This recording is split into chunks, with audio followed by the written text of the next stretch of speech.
Начинаем. Я думаю, что оставшиеся гости подтянутся. Я хотел бы пригласить на эту сцену одного из руководителей конференции ООН по торговле и развитию господина Петка Драганова для приветственной речи. Прошу приветствовать Петка аплодисментами.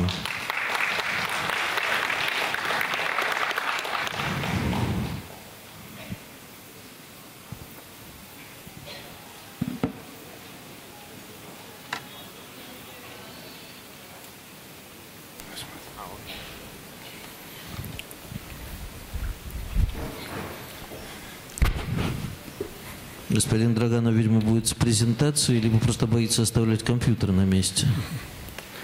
Спасибо. Пожалуйста. Доброе утро. С вашим позволением сделаю презентацию на английском языке, так как она была подготовлена. Ladies and gentlemen, it is a great pleasure to join you, and let me, from the start, congratulate the government of Kazakhstan on the initiative to hold this forum to promote an action-oriented agenda on technology and innovation for development. Let me also thank them for having invited me to share some ideas about the crucial role that technology and innovation play in trying to achieve what is UNCTAD's organizational motto, prosperity for all. Kazakhstan has already made tremendous progress in developing technology and innovation capacities, particularly its ICT sector.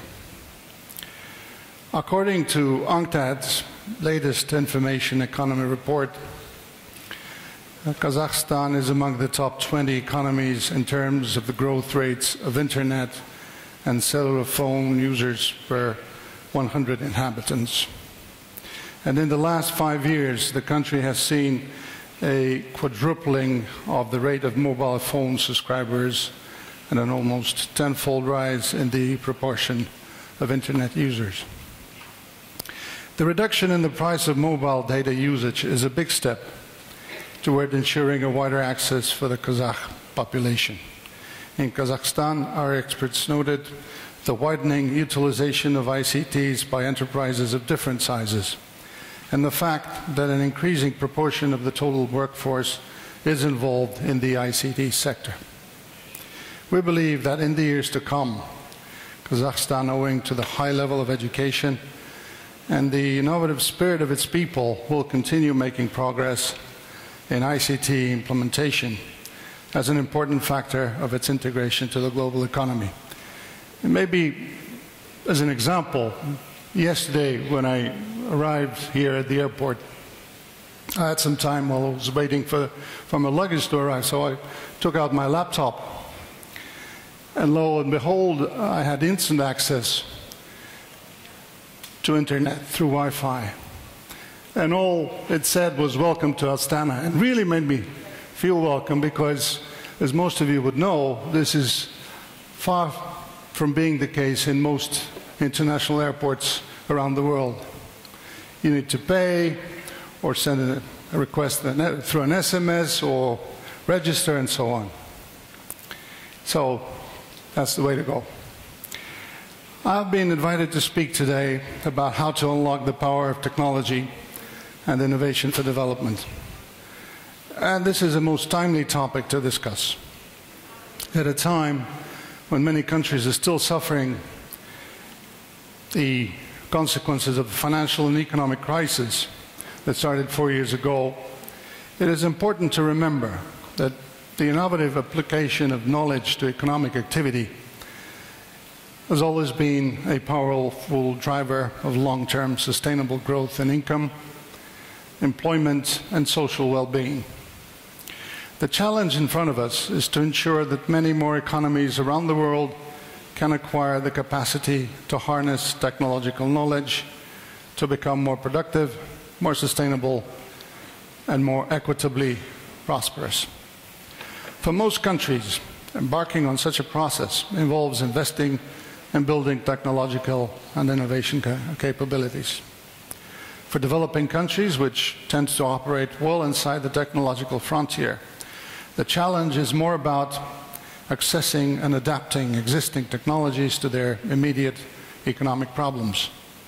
History suggests that the opportunities from being technologically backward can be very large, providing that a culture of technological learning can be developed and that technology policies can be successfully integrated with macroeconomic, sectorial, trade, and education policies. In UNCTAD, we believe that the neglect in recent years of industrial policy has damaged growth and development prospects in many poorer countries. That situation is now changing, not least because advanced countries are taking another look at how they can use industrial policy to build more sustainable growth paths. However, it is also the case that dynamic emerging economies such as China and Brazil have also been using industrial policy as part of their development strategy. China's rapid transition from producing shoes and dolls to laptops and cell phones owes a good deal to such policy. Other successful economies such as Vietnam are now following suit, and Kazakhstan can certainly learn from these experiences. Developing innovation capabilities required to push out the technological frontier is a complex endeavor that takes time and a sustained effort of technological learning and upgrading by firms and the other social and economic actors. In UNCTAD, we have talked about the establishment of national innovation systems to build strong linkages and synergies across all the different actors so as to move in this direction. Without innovation capabilities, productivity stalls, and structural change, the essence of the economic development process cannot proceed.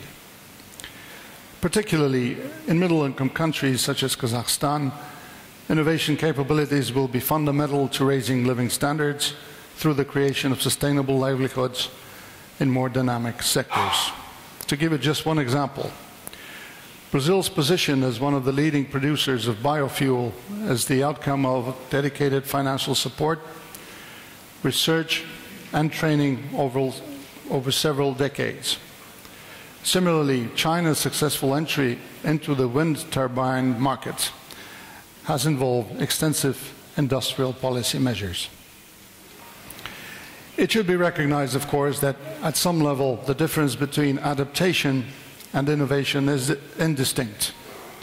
What to me seems critical in both cases is the establishment of institutions and norms that foster a learning culture. We must also keep in mind that wide gaps persist in the ability of developing countries to harness science, technology, and innovation for development.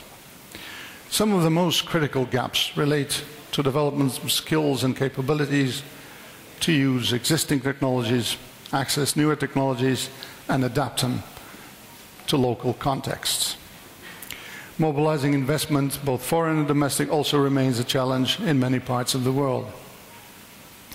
While policymakers are increasingly aware of the challenges involved in building technological capacity, it is also important to remember that for entrepreneurs, these factors shape the competitive challenges they routinely face in the global markets. There are a lot of successes to draw upon. There are many cases where local firms have thought completely out of the box to create products that have served the world at large. In this respect, public-private partnerships have often been important. For instance, Indian and Chinese firms have created breakthroughs in the area of healthcare by creating fixed-dose combinations of antiretroviral medicines that combine all of the drugs to AIDS patients in one single dose, and by providing new medical services and devices, thereby helping efficient drug delivery the world over. In the ICT sector, the development of mobile money in a number of developing countries such as Kenya or Bangladesh is another such example. Mobile money did not require any new technological breakthroughs, but it was created by adapting existing mobile technology. It was made possible through a concerted effort and collaboration among the relevant stakeholders, donors, central bank authorities, telecom operators, and private banks, to address a specific necessity. Examples abound in the developed world. Need I mention Facebook, or Solar Impulse and Planet Solar? Mark Zuckerberg used existing technology to create a new product designed to satisfy a sheer human necessity, contact. Other than his brain, all he needed was access to a good education and ICTs. And he lives in a state that is wise enough and has the capacity to provide it. Unlike Facebook, Solar Impulse and Planet Solar are two ventures you may have never heard of.